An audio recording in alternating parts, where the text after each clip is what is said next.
Namaste and welcome back to Nasir Speaks. My name is Nasir Shaikh.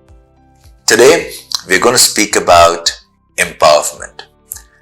I heard this buzzword close to 22 years back when I started my first job.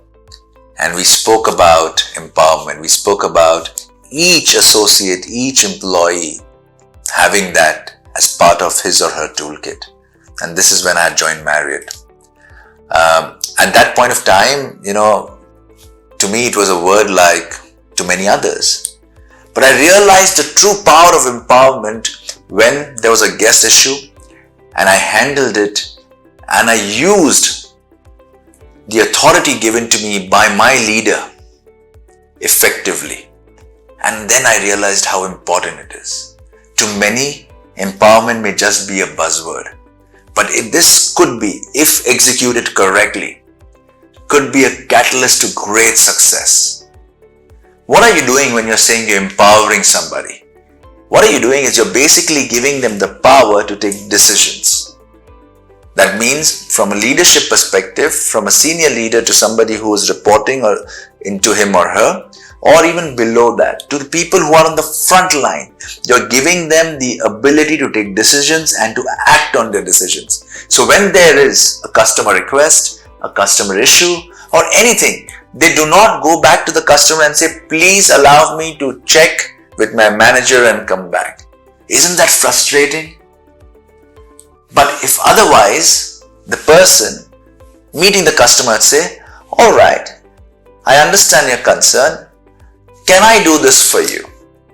Or allow me to do this for you? And yeah, you have to set boundaries. You need to kind of create a document which kind of talks about the empowerment levels, what decisions, which level can take. But you need to trust your team for that. If you're able to implement the thought process, the mindset, and the policies for empowerment correctly, you will see the productivity in your organization grow phenomenally.